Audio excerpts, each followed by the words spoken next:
What's up guys, Toxic here, and there's nothing been really to talk about, so I'm just gonna do a story time. With today's story time, it's about how a quiet kid, sorry, I wouldn't say quiet, I'll give an explanation of what he was like in a second, about how this kid beat up a wannabe gangster, who was also his age. How this per se quiet kid wasn't very quiet. He was just trying his best to, look cool. He would constantly hit people, but then not want to get hit back. But it wasn't like actual punches, they were just little tiny slaps, and then he'd run away. But this kid was actually like the definition of puny. So this wannabe gangster kid that he beats up is also pretty puny, but I didn't think he was puny enough to get beat up by this kid. Anyways, so I'll just give you some context on what this wannabe gangster kid is. He is the definition of a simp. He literally spends all his money on girls, only to find out they don't want to make out with him. Keep in mind he's like 13 right now. In like 5th grade, he would pay girls, but then act surprised when they didn't want to make out with him. Cause this kid was just freaking musty. And this kid would constantly try to act tough around girls, only to be completely humiliated. And just no one liked this kid, and I'm not surprised about it either. He would constantly do bad stuff for people to hate him, but then act surprised when people don't like him. Not to mention he faked depression, so the school basically gives him whatever he wants. I mean literally, like this, he could be like, yeah, I kind of feel like getting a new phone today.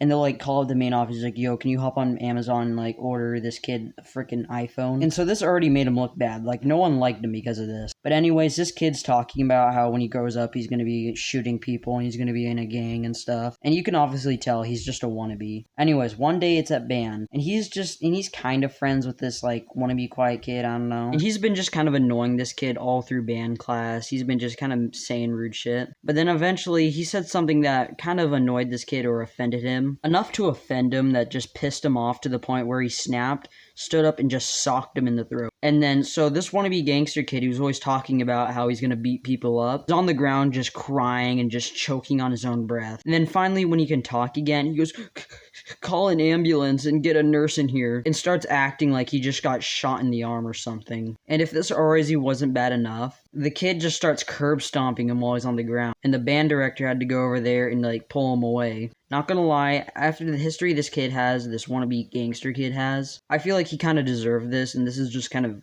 something that everyone's been waiting to see. Keep in mind, he's sexually harassed women, like little girls. So I fully see this coming, and like I wanted to do this to him in like the 3rd grade or something. So after this kid gets completely annihilated, they both get called up to the main office. And turns out the quiet kid, per se, didn't get into too much trouble. He ended up getting like suspended or something. But yeah, yeah, that happened. And actually, I still go to school with this kid because, I'm 13 and all. But this kid had to go, like, legally get sent to this, like, I don't know, this, like, school for extremely dumb people. I don't want to say that in an offensive way, but, like, he had such horrific grades, they had to send him off to this, I don't know, weird school to, like, actually teach people shit. I know that sounds retarded because, that's what normal school is for. But, I mean, it's, like, this is, like, I don't know, military school or something where there's, like, no messing around. Because he had, like, such horrible and horrific grades. Anyways, that's all for today's story time. If you enjoyed, guys, make sure to like and subscribe. And make sure to like and comment down below if you enjoyed this and you want me to do more story times. Because I have plenty of stories I can tell, like actual decent ones. But don't worry, I'll continue to do commentary as well. Anyways, that's all for today. Make sure you like and subscribe, and see you.